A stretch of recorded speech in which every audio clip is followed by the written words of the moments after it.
Berkaitan dengan nikah siri, menurut persepsi masyarakat difahami dengan dua bentuk pernikahan. Yang pertama itu ya nikah tanpa wali yang sah dari pihak wanita.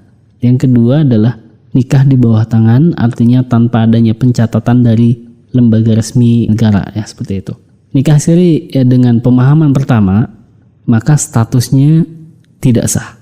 Sebagaimana yang ditegaskan mayoritas ulama, karena di antara syarat sah nikah adalah adanya wali dari pihak wanita.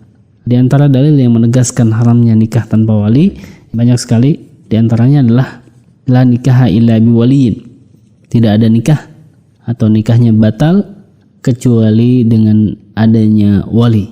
Hadis ini diriwayatkan oleh Abu Daud, Tirmidzi, Ibnu Majah, Darimi, Ibnu Abi Syaibah, Tabrani dan sebagainya. Kemudian yang kedua, hadis dari Aisyah radhiyallahu anha bahwasanya Rasulullah SAW bersabda, ayyuma imra'atin nakahat bighairi idzni mawaliha fanikahuha batil. Wanita manapun yang menikahkan tanpa izin wali, maka nikahnya batal. Ketika mereka ada wali dan mereka menikahkan dirinya, maka nikahnya itu batal. Hadis ini diriwayatkan oleh Imam Ahmad, Abu Daud dan Baihaqi. Dan masih banyak riwayat yang lain yang senada dengan keterangan tersebut. Juga yang termasuk kategori nikah tanpa wali adalah pernikahan yang menggunakan wali yang sejatinya tidak berhak menjadi wali.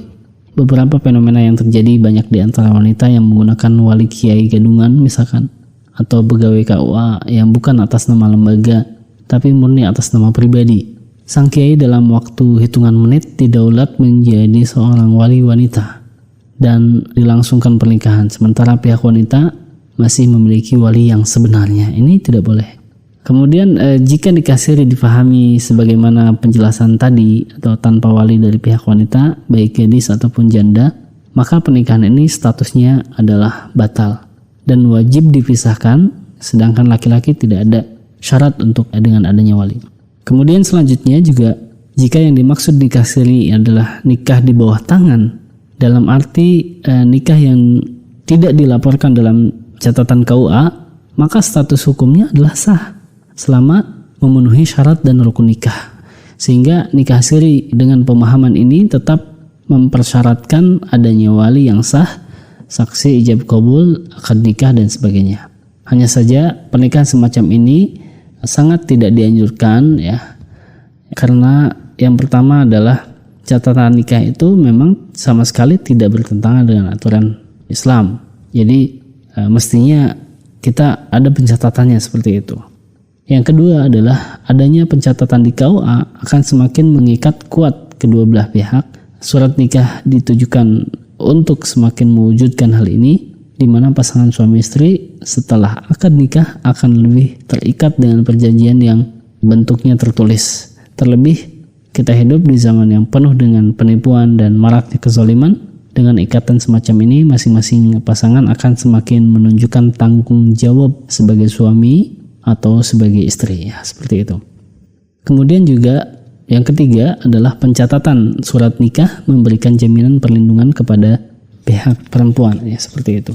Dan yang keempat adalah memudahkan pengurusan administrasi negara yang lain. Jadi ini sangat penting dan perlu sekali untuk bagi yang nikah siri untuk melengkapi administrasinya seperti itu, karena banyak manfaatnya. Kita perlu memenuhi tertibnya administrasi ya, baik KTP, kartu keluarga, SIM dan seterusnya. Ya, bisa jadi anak Anda akan menjumpai banyak kesulitan ketika harus mengurus ijazah sekolah misalkan, ya gara-gara tidak memiliki akta kelahiran, karena ya nggak ada akta nikahnya juga kan gitu. Karena syarat untuk mendapatkan akta kelahiran adalah akta nikah. Dan kami sangat yakin Anda tidak menginginkan hal ini terjadi pada keluarga Anda sendiri. Ya, wallahu a'lam. Kalimatan habibatan ila rahman